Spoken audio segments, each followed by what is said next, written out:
이 영화는 3명의 아들이 스펙타클한 집안 싸움을 벌이는데요. 가문의 내전이죠. 어마어마한 제작비를 쏟아부어 실제로 직접 만든 성까지 태워버리는 엄청난 비주얼 클래스. 자, 삼형제 소개해볼게요. 첫째, 큰형이 이끄는 노란색의 군대, 둘째가 보유한 빨간색의 군사들, 마지막으로 막내 셋째를 따르는 하늘색의 군사들. 과연 그들은 왜 싸우며 최후의 승자는 누가 될까요? 영화는 친절하게도 처음 오프닝부터 이 삼형제는 자신을 상징하는 색의 의상을 입고 나옵니다. 첫째 타로, 둘째 지로, 셋째 사부로, 그리고 아버지 히데토라입니다.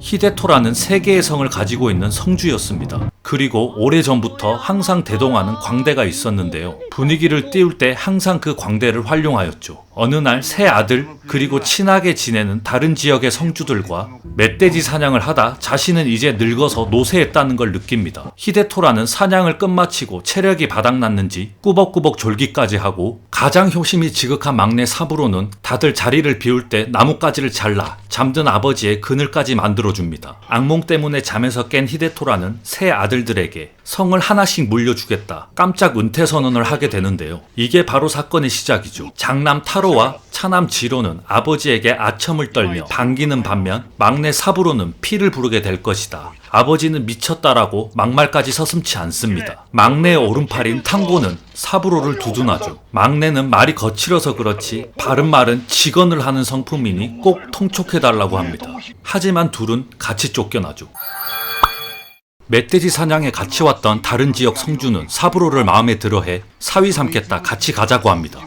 つらつら考えるに三郎殿の言語振る舞いは誠に立派じゃ。 오른팔 탕고는 쫓겨났지만 그래도 성주를 지켜야 하니 다시 원래 성으로 돌아가겠다. 둘은 떨어지게 되죠. 그날 밤 광대는 첫째를 희화하는 개그를 하는데요. 아버지 히데토라도 공연을 지켜보고 있습니다. 그때 첫째 타로에게 정갈이 오고 가문의 계승을 축하하는 의미로 아버지와 모임을 갖고 싶다고 합니다. 사실 첫째는 마누라의 꼭두각시였고 아버지의 성뿐 아니라 권력까지 완전히 뺏을 생각이었죠. あの歌は何事でござります。ざれ言もたまには申すぞ。ざれ言にも程がござる。 모든 권력을 이행한다는 부당한 서양문에 피로 지장을 찍으라고 강요하고, 그 서양문 내용은 1. 모든 재산을 양도한다. 2. 모든 지휘권을 이양한다. 3. 지시와 권한에 복종한다. 그리고 반하는 행동을 하지 않는다입니다. 今さら気を門にこだわることもござりますまい。 옆에 충신도 배신하고 벌써 첫째에게 들러붙었죠. 히데토라는 하는 수 없이 지장을 찍습니다. お手数をかけました。 일본 사극의 소름 돋는 눈썹 고증, 첫 번째 부인 카에데입니다. 결혼 후 시아버지인 히데토라가 자신의 친정 식구를 다 죽이고 성을 차지한 것이었습니다. 그래서 늘 분노에 차 있죠. 母はこの部屋で自害なされた。 한편 둘째 지로 쪽은 더 가관인데요. 형의 권력을 빼앗고 형수인 카에데까지 뺏을 생각입니다. そんな枷は蹴破る。それでこそあっぱれ殿。あのお方は殿にこそ似つかわしいお方じゃ。いっそのこと盗まれ。 이 사실을 전혀 모르는 아버지는 둘째가 있는 성으로 오게 되는데요. わしはまず末のところへ参る。次郎に申せ。五穀は王とな。 항상 둘째 며느리 스에가 있는 불당으로 가보지만 없습니다. 결국 스에를 찾고 스에 가족 역시나 학살당하고 두 번째 성을 빼앗겼죠. 恨みを込めて睨んでくれ。その方がわしの気は休まる。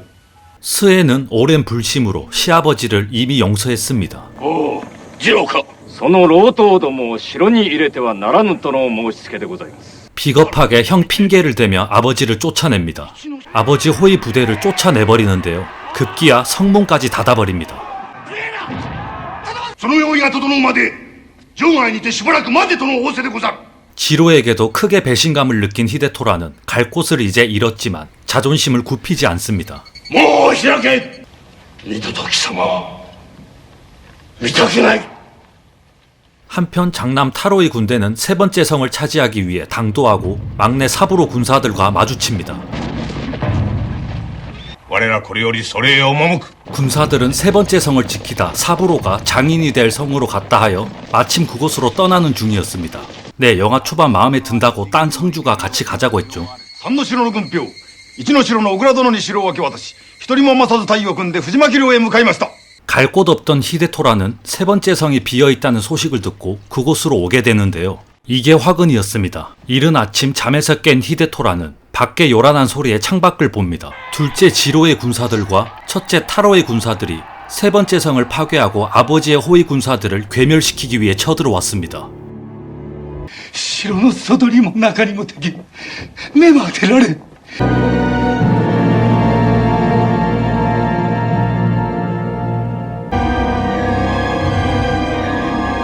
히데토라의 첩들은 서로를 찌르며 자결을 택하죠.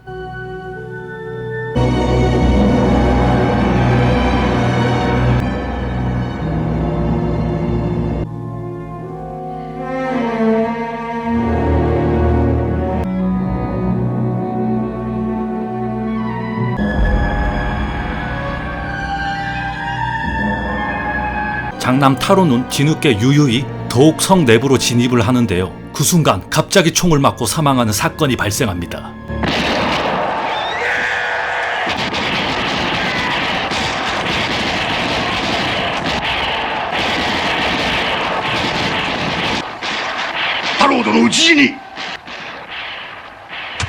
타로를 죽인 둘째 오른팔 쿠로가네입니다. 상당히 인물 중요합니다. 父はご切腹でござろう。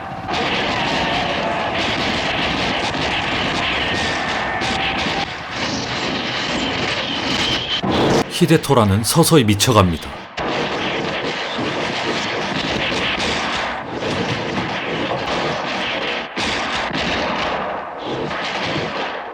급기야 완전히 광인이 돼버리죠.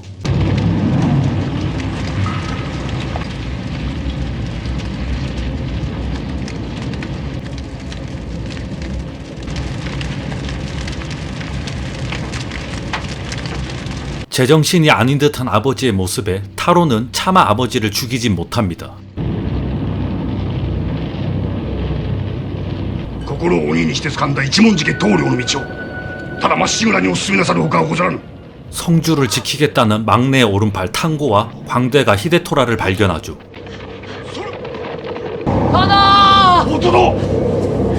미쳐버린 뒤에야 갑자기 그동안 자신이 했던 만행들을 뉘우칩니다. 한편 지로는 형수에게 형의 전사 소식을 전합니다. 히데토라를 배신하고 서양문을 읽었던 今さら清門にこだわることもござりますまい。 그들은 한 번 배신한 놈은 믿을 수 없다며 꼴좋게 추방당합니다. 이때 갑자기 형수 카에데가 남편의 유품인 투구를 바치겠다 찾아오고 この兜も次郎殿のもの。 다들 나가고 둘만 남게 되자 본색을 드러내죠. 次郎殿、この楓めくらではありませぬ。家来に命じておいてその責めは負えぬと言われるのか。 그녀는 지로가 남편을 죽였다 비밀로 할 테니 자신을 받아달라 협박을 하죠. この一の城は父の城。そこを追われるのは嫌じゃ。これを話せばこの国は乱れに乱れまするぞ。 빠꾸 없는 카에데는 지로를 덮쳐버립니다. 히데토라를 배신했던 아까 그들은 썩 꺼져라 완전히 추방당합니다. 아무튼 여기는 거사가 끝났죠. わらは殿の奥方。 しかしわしにはすでに正室の末。 그녀는 히데토라를 용서했던 스에를 죽이기로 결심합니다. 糸間を出す。嫌じゃ嫌じゃ。 한편 추방당했던 그들은 막내 오른팔 탕고에게 걸려 결국 죽음을 당하게 되는데요. 탕고는 놀라운 사실을 듣게 됩니다. 次郎は太郎を殺した。三郎君のもとへ参りましょう。 히데토라는 막내를 볼 면목이 없는지 사부로라는 이름만 나오면 도망칩니다. 하는 수 없이 광대에게 성주를 맡기고 진실을 알리려 탕고는 떠납니다. 한편 오른팔 쿠로가네는 스에를 죽여야 되는 명분이 없다며 명령을 거부합니다. そんなたわけた役目はこの黒金。ごめんこむる。 스에의 목을 소금에 절여와라. 카에데가 은유적으로 명령을 하는데요. 쿠로가네는 카에데의 더러운 욕망을 눈치채버렸죠. 얼마 후 쿠로가네는 정말 보자기에 목을 가져왔습니다. 何事。 여우는 여자로 둔갑해 사람을 홀린다 지로에게 충고를 합니다. まずご用心ご用心。 스에는 장님인 남동생이 있었는데요. 쿠로가네가 멀리 도망가라 귀뜸해줬죠. 그리고 여전히 히데토라는 죄의식에 시달리고 있었습니다. 한편 강가에 주둔하던 지로의 군사들은 강을 건너 이쪽으로 오는 사부로의 군사들을 발견합니다. 三郎殿に一緒一人次第直ちに陣は引っ張らうとの仰せでございます。 사부로는 아버지를 찾으러 온 거지 전쟁을 위해 온 게 아닌데 저 능선에 장인의 부대들은 왜 왔냐며 탐탁치 않아 합니다. 気が揉めるから出てきたが婿殿に怒られんかな。 네, 엄청 많이도 데려왔네요. 今は国の礎を固める時、戦う時ではござらん。 지로는 사부로의 전가를 믿지 못하고 쿠로가네의 만류에도 굳이 공격을 하겠답니다. 楓の方様よりお使いでございます。大将出陣の際、女人に心を残すべからず。 사부로에게 아버지를 데려가라 전가를 보낸 후 몰래 저격수를 보내 사살해라 카에데의 명령을 받습니다. 드디어 두 군사들은 한 장소에 집결하여 대치 상황에 놓이게 됩니다.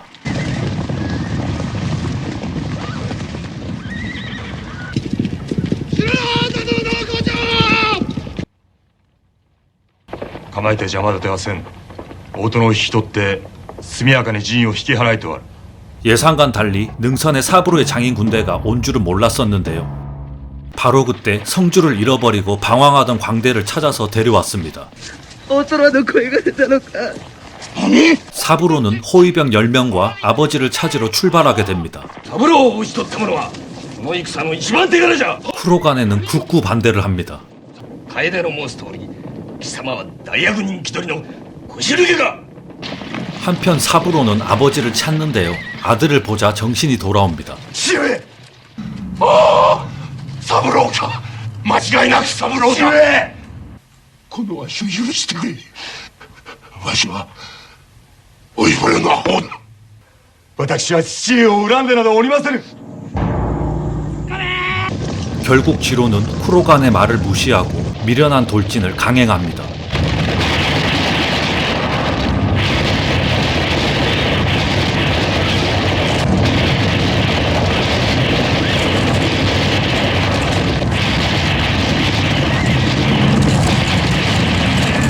우리の中では大軍の動きが取れん。守りやすく攻めにくい。表だ、これ知る小勢。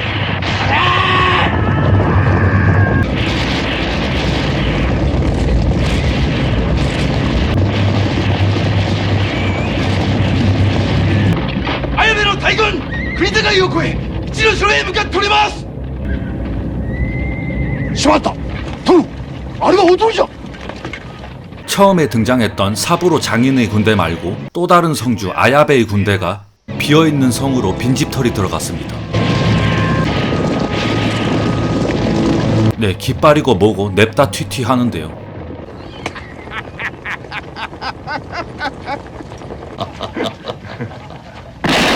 행복도 잠시 사부로는 저격수의 총을 맞습니다. 死んではならん。謝ることがある。 아들을 잃은 충격에 히데토라도 급사하게 됩니다. 合戦は味方の勝利。 끔찍한 비극 뒤에 승리가 찾아왔죠. 한편 지로는 본인의 성으로 도착을 했는데요.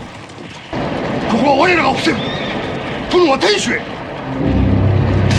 바로 그때 쿠로가네에게 도자기 하나가 전달됩니다. 카에데는 누군가를 시켜 결국 스에를 죽였습니다. この黒金、殿には仕えたが、楓の方に仕えた覚えはない。 빡친 쿠로가네는 카에데를 찾아오게 되고 一文字家が滅びる様をわらはこの目で見たかった。 결국 그녀는 최후를 맞습니다. 그리고 둘째 지로도 몰락하게 되죠. 두 부자는 너무 늦게 서로의 진심을 알게 된 것이 안타깝습니다. 스의 동생은 앞이 안 보여 발을 헛디디게 되고 누나의 족자를 절벽으로 떨어뜨리게 되죠. 일본의 3대 거장 감독하면 흔히 미조구치 겐지, 오즈 야스지로, 구로사 아키라 이 3명을 지칭할 때가 많은데요. 세계 여러 매체들이 발표한 100대 영화 하면 구로사 아키라 감독의 대표작인 라쇼몬과 7인의 사무라이가 안 끼는 곳이 없을 정도입니다. 영화 라는 1985년작으로 비교적 구로사 아키라 감독의 영화 인생 말기에 찍은 몇 안 되는 컬러 영화 중 한 편입니다. 그리고 마지막 시대극이죠. 영화는 당시 최고로 뽑힐 정도로 어마어마한 제작비를 썼는데 1200만 달러가 들었습니다.